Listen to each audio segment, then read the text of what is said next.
Okay, must and have to. Look at the image and say what you must and mustn't do. At the swimming pool, in the library, in a car park, at the airport, in an English school, driving a car. You must wear a cap at the swimming pool. You must keep your ticket at the car park. You must wear a uniform in some English schools. You must use your mirrors when driving a car. You must be quiet in the library. You must indicate when you are driving. You must arrive on time for your flight. You must show your ID at the airport. You must be quiet in the library. You must take a shower after swimming. You must pass the test in order to drive. You must raise your hand in the classroom. You mustn't talk in the library. You mustn't leave bags unattended at the swimming pool. You mustn't smoke in a library, at the swimming pool, at the airport, in the classroom, in the car park. You must keep your distance when you're driving. What is the difference? You have to park within the white lines, or you must park within the white lines. Must is the rule.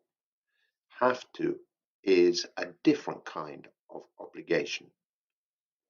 Have to is often used with things you have on a list. Look at these examples. Tell me the things that you have to do to prepare for a holiday in another country. What do you have to pack? What do you have to buy? What do you have to research? What do you have to book? And what do you have to remember? I have to pack some clothes for the holiday. I have to buy a magazine to read on the plane. I have to research the museums and galleries. I have to book a hotel room. I have to remember to take my passport.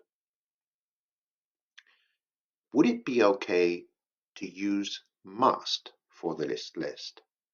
What must I pack? What must I buy?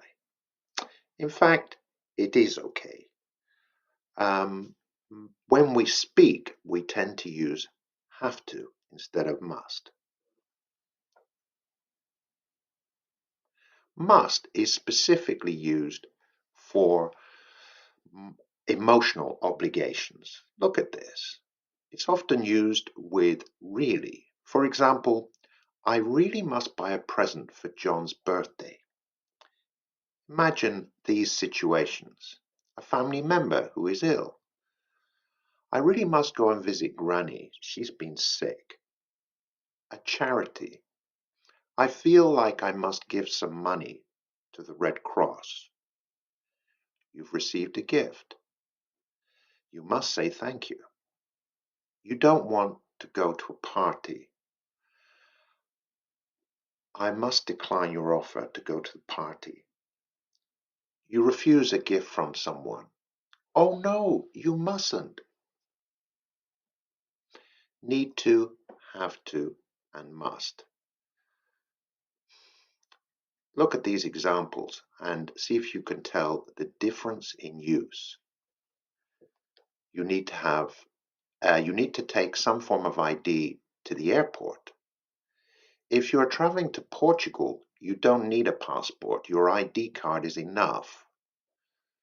You needn't go to check-in if you only have one small bag. Notice you can't say you needn't a passport, but you can say you don't need to go to check-in.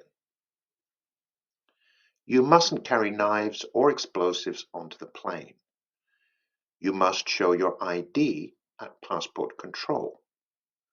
You have to put your bag under the seat. You don't have to wear the seatbelt once the light goes out.